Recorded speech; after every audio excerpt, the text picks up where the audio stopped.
In unserem letzten Video wurde das Thema Bitcoin Halving kurz angeschnitten.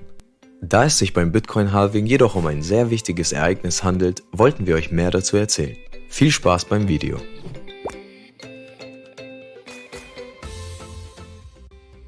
Was macht das Bitcoin Halving?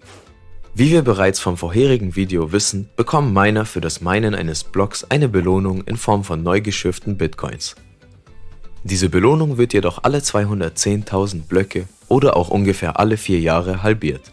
Als Bitcoin 2008 startete, bekamen Miner anfangs für das Finden eines Blocks noch 50 Bitcoins. Inzwischen fanden bereits 3 Halvings statt.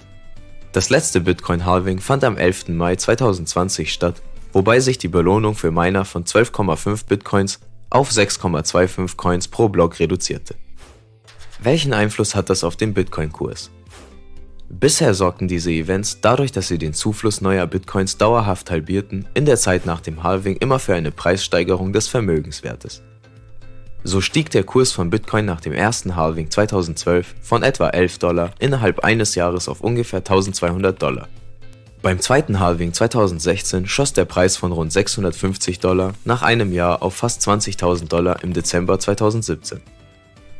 Auch das aktuellste Bitcoin-Halving sorgte dafür, dass der Kurs von ca. $9.000 auf etwa $60.000 im April 2021 sprang.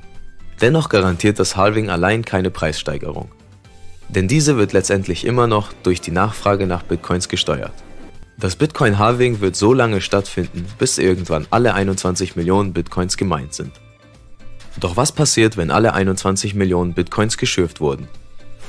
Laut Berechnungen soll das letzte Bitcoin-Halving im Jahr 2140 stattfinden. Sind dann alle 21 Millionen Bitcoins geschürft, bekommen Miner für das Verifizieren neuer Blöcke keine neuen Bitcoins mehr. Damit Miner jedoch weiterhin ihre wertvolle Arbeit verrichten, sollen diese dann als Entlohnung nur noch die Transaktionsgebühren erhalten, die von denjenigen gedeckt werden, die Zahlungen über dieses Netzwerk tätigen wollen. So kann auch ohne das jetzt gängige Blockbelohnungssystem weiterhin für die Sicherheit des Bitcoin-Netzwerkes gesorgt werden. Wir wissen nun, dass die Belohnung, die Bitcoin-Miner für das Verifizieren eines neuen Blockes erhalten, alle 210.000 Blöcke halbiert wird. Das führt dazu, dass mit jedem neuen Bitcoin-Halving immer weniger neue Bitcoins in Umlauf geraten. In der Vergangenheit kam es unter anderem aufgrund dieser Knappheit stets zu Preiseinstiegen im Bitcoin-Kurs.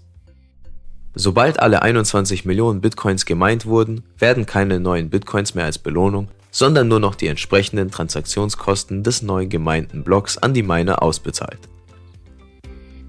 Wir hoffen sehr, dass euch dieses Video gefallen hat und wir würden uns riesig über einen Daumen nach oben und ein Abo freuen. Dann bis zum nächsten Mal.